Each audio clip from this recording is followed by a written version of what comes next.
ติดตามชมรายการที่ดีมีสาระที่ให้ข้อมูลข่าวสารความรู้ความบันเทิงเนื้อหาที่ทรงคุณค่าได้ทางโทรภาพลาวสตาร์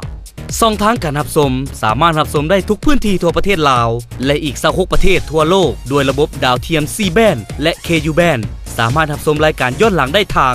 YouTube Loud Star Channel ติดตามการเคลื่อนไหวได้ทาง Facebook Loud Star TV Instagram loudstar_tv www.loudstartv.la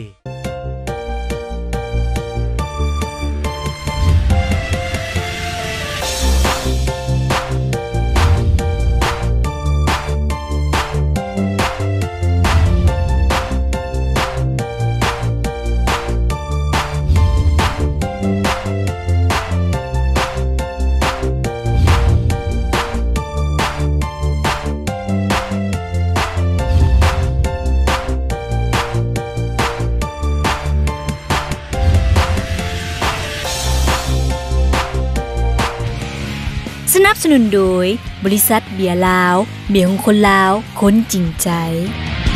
บริษัทลาวโทรคมของคนลาวเพื่อสังคมลาวบริษัทโตโยต้า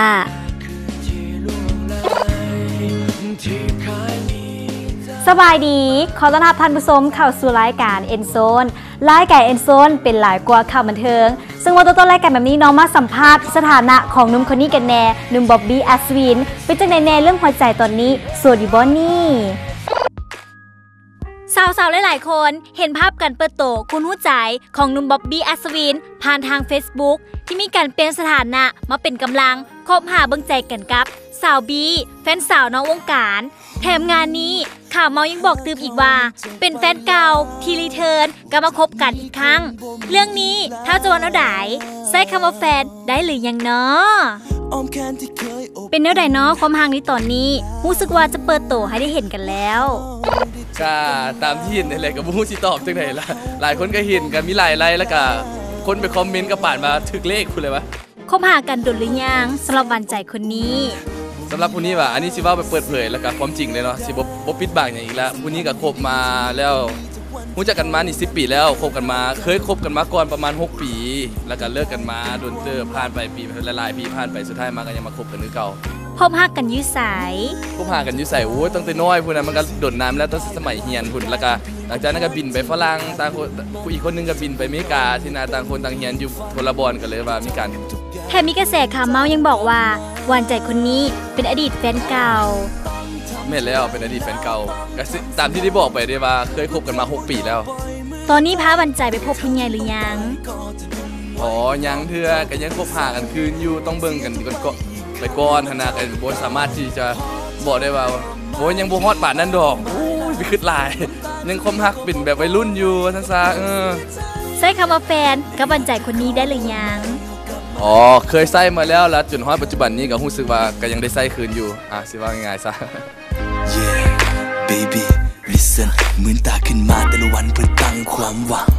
เพื่อเจ้าอาจจะคิดหาความหลังคิดหาวันเวลาอันสวยงามหนุ่มบ๊อบบี้ก็บอกแล้วว่ากำลังคบหาเบิ่งใส่กันอยู่ถือว่าเป็นทานเฟซเก่าที่กำลังลุกขึ้นอีกรอบมาสัมภาษณ์ศิลปินหนุ่มเป็นจังไดแน่ผลงานในตอนนี้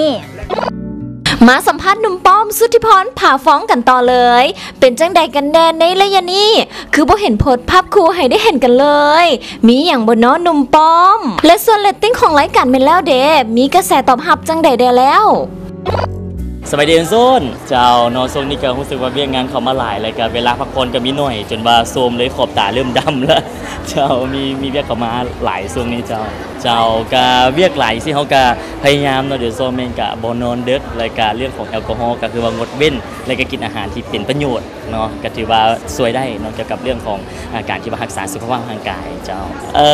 ก็ช่วงนี้ก็ถือว่าเวลาบ่ตรงกันแดก็คือเฮารับงานเฮามีเวียกเขามาหลายสิเนาะก็ถือว่าไปตั้งแขวงแดจังซี่แล้วก็รับงานเรื่อยๆแดก็เลยว่าเวลาบ่ตรงกันก็เลยบ่ค่อยได้ไปใส่มาใส่น้ำกันก็เลยบ่เห็นครูลงมาเลยเจ้า ก็ไปเรื่อยๆก็เบิ่งกันไปเรื่อยๆเนาะก็ยังเบิ่งกันไปเรื่อยๆอยู่เจ้าก็บ่ค่อยได้ไปเพราะว่าส่วนหลายก็ปัจจุบันนี้ก็ถือว่าเฮ็ดเวียกหลายเนาะบ่จะเป็นทั้งเวียกโทรภาพเวียกวิทยุแล้วก็เวียกพิธีกรเวทีอย่างต่างๆก็เลยว่าบ่ค่อยมีเวลาได้ไปหาครอบครัวปานใดเนาะก็เลยว่าระยะนี้ถือว่าสู้กับเวียกกันก่อนเจ้าถือว่าตอนนี้เนาะรายการแม่นแล้วนี่ถือว่ามาแฮงหลายเนาะถือว่ากระแสตอบรับนั้นดีหลายคนนิยมชมชอบหลายคนบอกว่าได้ความรู้หลายเกี่ยวกับรายการแม่นแล้วของพวกเฮาก็เลยเฮ็ดให้กระแสตอบรับของรายการแม่นแล้วนี่มาดีหลายปัจจุบันนี้เจ้าเนาะสุดท้ายนี้ก็อยากฝากผลงานของตนเองเนาะบ่ว่าจะเป็นพิธีกรอยู่ที่โทรภาพลาวสตาร์หลักๆเนาะรายการสโมสรชาวบ้านรายการแพงบ้านเกิดและก็รายการแม่นแล้วเนาะที่มีอยู่ในปัจจุบันนี้รวมไปถึงทางรายการวิทยุเนาะบ่ว่าจะเป็นทาง FM 105.5 MHz รายการมวลซื่นกับเสียงเพลง Happy Music หรือว่ารายการข่าวสารเสียงเพลงสามารถติดตามรับฟังกันได้ 8:00 นแล้วก็ 11:30 นในตอนเช้านั่นเองเนาะอันนี้ฝากไว้ได้กันแล้วกันเด้อแล้วก็งานอีเวนต์ทั่วไปรับงานอีเวนต์ทั่วไปเต็มอีกเจ้าฟังกันไปกับคำสัมภาษณ์ของศิลปินหนุ่มที่ว่าทางรายการเอ็นโซนนำมาฝากในท้ายอาทิตย์แบบนี้แต่ว่าตอนนี้ให้ทานผู้ชมไปพักชมซีรีส์จากทางรายการกันก่อน